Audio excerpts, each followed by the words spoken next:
¿Cuál es la diferencia entre la mente y el cerebro? Y si el cerebro controla la mente o la mente controla el cerebro. Has hecho una de mis preguntas favoritas. Es un gran punto de partida. Tengo algunos accesorios. ¿Está bien? ¿Puedo Sí, usar algunos? muéstrame, enséñame, Bueno, te explícame. muestro. Necesito Bien. entenderlo Aquí de hay forma simplificada. Ok, aquí hay un cerebro. No es real, es un cráneo. Y la terminología de los últimos 40 años es que la mente y el cerebro se han utilizado indistintamente. Así que la mayoría de la gente piensa que cuando se habla de mente se habla de cerebro y cuando se habla de cerebro se habla de mente. Y la mayor parte de la literatura popular, incluso la literatura científica que los medios de comunicación tienden a publicar, habla de cómo el cerebro produce pensamientos o el cerebro produce la mente. Pero tu cerebro en realidad no puede hacer nada por sí mismo. Así que si estuvieras muerto y yo estuviera sosteniéndolo, si esto fuera un cerebro real y lo sacara de la cabeza de alguien, lo cual no lo haría porque estaría sangrando, y mirarías este cerebro, podríamos mirarlo todo el día, pero nunca haría nada. Así que la diferencia entre un cerebro muerto y el tuyo y el mío y el de los oyentes y espectadores es que tú estás pensando, sintiendo y eligiendo estar vivo. Y esa vitalidad es tu mente. Y tu mente tiene esta capacidad de lo que estás haciendo en este momento. Mientras me escuchas, estás procesando las ondas de sonido auditivo, las ondas de luz electromagnética a través de tu capacidad de pensar y sentir y elegir, que es la mente.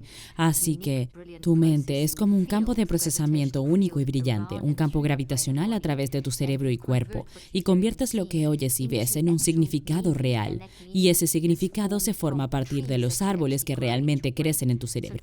Así que 400.000 millones de acciones por segundo. Estás usando tu mente para traducir las señales auditivas y visuales en estructuras tipo árbol de proteínas en tu cerebro para dar sentido a lo que estoy diciendo. Y entonces cada cosa nueva que digo está creciendo más y más. Y todo lo que estoy diciendo está en la sección de la raíz porque es la fuente de información. Y el tronco del árbol y las ramas son tu interpretación de lo que estoy diciendo. Y tú lo enlazas con lo que sea que yo esté provocando en este momento y que conozcas sobre lo que sea en tu vida relacionado con un tema, y eso sigue. Y eso es lo que hacemos todo el tiempo. Tu mente está siempre contigo y tu mente trabaja a través del cerebro y el cerebro entonces responde. Así que aquí hay un pequeño modelo. Tu mente es el campo gravitacional y esto no es ciencia woo-woo, esto es ciencia dura de premio Nobel donde hay descubrimiento del campo gravitacional. De hecho, Einstein habló de ello a principios del siglo XX. Como cada humano tiene este campo gravitacional, este campo electromagnético alrededor de nosotros, y eso es básicamente a través de nosotros, y cuando mueres eso ya no está ahí. Eso es lo que te mantiene vivo. Eso es el pensamiento, el sentimiento, la elección de la versión psicológica y la versión científica de este campo de gravitación. Es un poco como un imán. Esta es una manera súper fácil de entenderlo. Si te imaginas un pedazo de papel blanco y pones un montón de limaduras de hierro en el papel, puede que hayas hecho esto en la escuela y luego traes un imán y lo pones en medio de esta montaña de limaduras de hierro y de repente tienes este hermoso campo electromagnético. La limadura de hierro se organiza en este campo alrededor del imán, así que no puedes ver el campo electromagnético, pero solo puedes verlo debido a las limaduras de hierro. Es invisible, pero las limaduras de hierro siguen el trazado del campo y por lo tanto se puede ver, así que la relación entre el imán y el campo permite que las limaduras de hierro se expresen en ese patrón. El cerebro es como el imán y el campo es tu mente, y la relación te permite expresar tu comportamiento, así que el pequeño patrón es tu comportamiento. Y lo más importante es que esa es la fuente principal. Nunca dejas de pensar. Tu mente siempre está en marcha. Te despiertas, comes, eliges la ropa con tu mente, haces el podcast con ella, te vas a dormir con ella. Así que la mente es la fuente y si no la entiendes y la manejas, está cambiando de todas maneras. Es un lío. Y si es un desastre, tu cerebro y tu cuerpo son un desastre. No puedes alcanzar la grandeza. Así que para lograr la grandeza Vaya, necesitas vamos entender a la terminar mente. el podcast Ahí lo ahora. tienes. Eso fue perfecto. ¿Qué amplio puede ser esto? Así que la mente, tu pensamiento, tus ideas son tus pensamientos, es un campo energético alrededor de ti, dentro de ti, conectando a través de todo tu cuerpo y luego fuera de tu cuerpo. ¿Esto es lo que estoy oyendo decir? Exactamente, ¿Hasta totalmente. dónde se extiende el campo? Está a medio metro delante de nosotros, 2 metros, es un campo de fútbol. ¿Hasta dónde puede llegar? No lo sabemos realmente, porque cuando se habla de física cuántica y de campos gravitatorios, hay mucha interacción que se produce, pero lo que la ciencia parece mostrar es que es casi como alrededor de nosotros, de esta manera. Como una aureola. Sí, Sí, es sí. probablemente más porque interactúa porque todo el mundo tiene este campo y luego vivimos en campos gravitacionales. Así que todo lo que te rodea es un campo gravitacional, así que todo está interactuando. Y por eso cuando te acercas a alguien, un ejemplo sería como un choque electrostático. En un nivel más psicológico puedes experimentar ese campo como si estuvieras de buen humor y luego entras en una conversación con unos amigos y están totalmente deprimidos. Y sales de allí pensando, me siento fatal, necesito ir a darme una ducha, te sientes tan... Así que su campo ha interactuado con el tuyo y te ha impactado, porque ese campo viene de tu mente que luego utiliza el cerebro y convierte lo que estás experimentando en estos pensamientos. Y entonces estos pensamientos se están generando. Hay toda esta relación, este concepto de limaduras de hierro y esta ida y vuelta. Y esto es literalmente fotones. Einstein mostró esto, que literalmente estamos generando desde nuestros pensamientos como hablamos desde nuestros pensamientos, que no puedes hablar sin pensamientos. Por lo que acciones, comportamientos y comunicación provienen de los sentimientos, así que este lo haría saludable, un bonito saludable árbol verde, y aquí hay uno tóxico.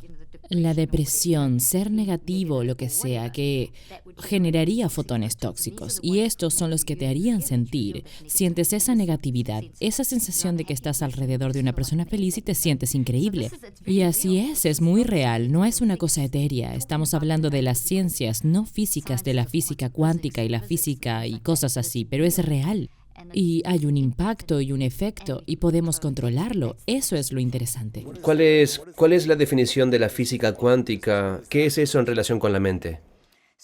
La física cuántica se considera una de las ciencias más fundamentales y precisas y en su nivel más simple, porque realmente ha tenido mala prensa, pero ha existido durante mucho tiempo y básicamente se ocupa de lo que no se ve. Cuando se habla de partículas y ondas y del nivel subatómico, así que lo que podemos ver ahora mirándonos sería lo que consideramos el ámbito de la física clásica, que puedes ver y tocar y sentir y oír. Así Puedes que es operarlo, puedes... Sí. Sí, así que es lo físico, pero si realmente, y vemos desde el estudio del átomo que las cosas se vuelven más y más pequeñas, y luego tienes el nivel subatómico, entonces estás entrando en el molde cuántico. Así que una vez que entramos en el nivel subatómico, en realidad vemos que el átomo no es realmente un átomo. Las partículas cambian de acuerdo a sus ondas y en sus partículas solo cuando realmente las miras, así que se considera el efecto observador. Y es realmente interesante porque significa que tenemos estas ondas de energía y como hacemos una elección, creamos la realidad lo que hacemos. Así que mientras piensas, sientes y eliges, cambias tu cerebro porque cada vez que eliges, piensas y sientes y eliges, esas tres cosas siempre van juntas. Pensar siempre significa que siempre estás sintiendo. Pensar y sentir significa que siempre estás eligiendo. Y eso sucede como 400,000 millones de acciones por segundo constantemente. Estamos procesando este mundo que nos rodea a través de este pensar, sentir, elegir y luego construir pensamientos. Hay esta consecuencia estructural del pensamiento que es en realidad una respuesta física del pensar, sentir, elegir. La física cuántica nos está ayudando a entender eso, pero la física cuántica es fácil de entender con la física clásica, así que la física clásica cuántica, el tipo de mundo no físico para trabajar juntos. ¿Tiene sentido? Lo Más o hace. menos. Cuando sentimos algo, cuando sucede algo, hay un evento en nuestra vida, alguien nos toca. Lo sentimos primero, pensamos que estamos sintiendo algo. ¿Y cómo es esa conexión con el trabajo mente-cuerpo? Sí, muy buena pregunta. Así que es pensar, sentir, elegir. Así que te tocó en el hombro, ¿lo piensas primero o lo sientes primero?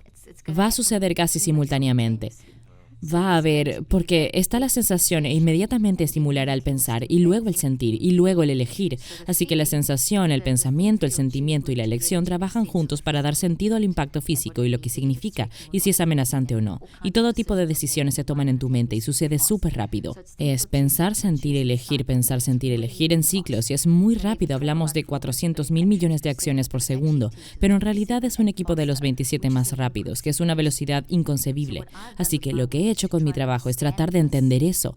¿Qué es un pensamiento? ¿Y qué es la memoria? ¿Y qué es la mente? ¿Y qué es el cerebro? ¿Y cómo interactúan? ¿Y cómo influyen? ¿Tenemos algún sentido de agencia sobre este proceso? ¿Y qué aspecto tiene eso? Sí, ¿puedes explicarlo todo? Por supuesto, ciertamente puedo intentarlo. Así que pasé 38 años estudiando esto y empecé en el mundo del trabajo más clínico. Practiqué clínicamente durante 25 años y empecé mi investigación en los años 80 y curiosamente en los años 80 nos enseñaron que el cerebro no podía cambiar. Así que todas mis conferencias giraban en torno Es a que el fijo, cerebro mente es fijo. fija, cerebro fijo, mentalidad fija. Sí, así que eso es, solo tienes que aprender a trabajar con ello y es solo compensar más de un tipo de filosofía de compensación.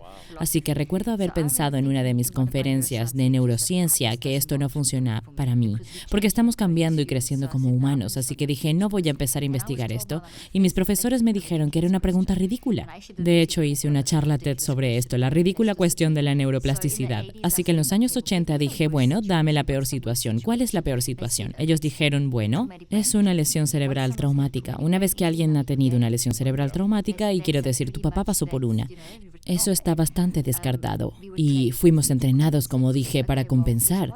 Bien, apenas hay investigación en los 80 sobre la lesión cerebral y sobre cómo tratarla. Así que pensé, bien, voy a empezar por ahí. Y trabajé con personas que habían estado en coma durante más de 2 semanas. Y en esta época, si estabas en coma durante más de 8 horas, el daño cerebral se consideraba irreversible. Hoy en día sabemos que no es así, pero en los años 80 esa era la filosofía. Así que estaba nadando completamente a contracorriente cuando se trataba de este concepto. De todos modos, mostré que con el uso de tu mente, y no de una manera extraña, es un manejo de la mente muy sistemático, deliberado e intencional de diferentes maneras y la construcción de diferentes cerebros y el tratamiento de las emociones. Y solo de diferentes maneras el mismo tipo de proceso realmente puede cambiar eso. Mi primer caso de estudio fue una chica que tenía 16 años en el momento del accidente y había perdido un año entero de escuela, tratado como un vegetal, quiero decir, eso decían los médicos, y es horrible decirle eso a alguien. Pero resumiendo, después de 8 meses no solo se las arregló, sino que volvió en sí. Empecé a trabajar con ella cuando estaba consciente y funcionando más o menos a un nivel de 2º grado, y su objetivo era terminar el 12º grado con su propio grupo de compañeros, y eso era una tarea imposible. Todos los médicos decían, ni siquiera vayas por ese camino, ni siquiera vale la pena. Así que dije, bueno, yo era una nueva científica muy joven, totalmente metida en esto. Dije, bueno, tú vas conmigo, vamos a hacer esto. En 8 meses alcanzó el 12º grado, terminó la escuela con sus compañeros y llegó a obtener un título universitario. Y una de las cosas más interesantes es que en realidad era una estudiante promedio y ni siquiera era buena en matemáticas. Después del accidente, usando su mente para cambiar su cerebro, se convirtió en una genio. ¿Sabes lo que quiero decir? Y puedo contarte una historia tras otra. Realmente me motivó a trabajar con todo. Tenía que entender lo que estaba pasando. Y sucedió que mientras estaba viviendo en Sudáfrica, donde crecí, nací en Zimbabue y crecí en Sudáfrica. Y en la época del apartheid, quiero decir, realmente me envejece, pero volver a eso. Trabajé durante la era del apartheid, la transición y la era post. Así que veía todo el trauma socioeconómico, el trauma del racismo, y trabajé en eso 3 días a la semana en estos ambientes con terrible pobreza y lo que sea. Trabajé en Ruanda desgarrada por la guerra, trabajé con la riqueza de los jefes de corporaciones, las escuelas, en todas partes. Mi laboratorio era el mundo para tratar de entender a los humanos y la mente y salir de este concepto científico de que la conciencia es la parte difícil y nadie está realmente haciendo nada. Solo estamos hablando de ella como si fuera esta cosa filosófica elusiva que vamos a dejar de lado y un día la ciencia promisoria lo hará un día. Y pensé, no puedo hacer esto porque soy mente, tú eres la mente, así que si no lo logro, quiero decir, puedes pasar 3 semanas sin comida, 3 días sin agua, 3 minutos sin oxígeno, pero no pasas ni 3 segundos sin tu mente. Así que mi premisa subyacente era, bueno, si ese es el caso, ¿qué es y cómo la gestionamos? Y si no lo manejo, lo que hice a partir de mi investigación, puedes aprender a manejarlo. La mente es maleable, puedes dirigir la neuroplasticidad de tu cerebro. Hice algunas de las primeras investigaciones sobre neuroplasticidad en mi campo a finales de los 80 o 90, antes de que se aceptara a mediados de los 90. Y estaba bien, eso es todo, y mostré mi argumento subyacente con la tesis. Cualquier mente siempre está cambiando lo que es, así que te despiertas, estás experimentando todo, conversaciones, correos electrónicos, la vida, la política, estás inmediatamente inmerso en la vida y estás procesando eso a través de tu mente, lo estás cultivando en tu cerebro y estás haciendo esto cada momento del día, así que si no lo controlas, es un desastre.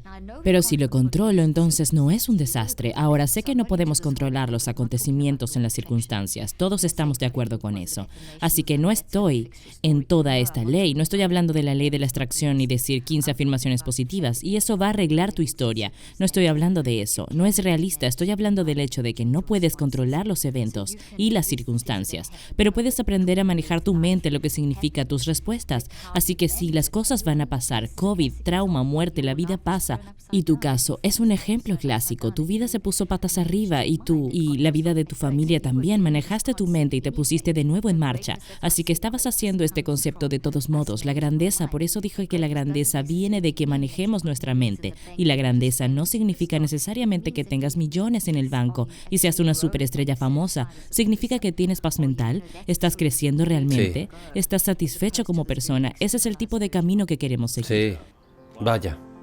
Esto es realmente poderoso. La autoconversación positiva muchas veces, a menos que lo hagas correctamente, estás mal. Mentirte a ti mismo no funciona. Decir, soy un ganador, soy un ganador, soy un ganador, cuando no has perdido o no has ganado todavía es genial, pero no es el uso más efectivo de esos sistemas.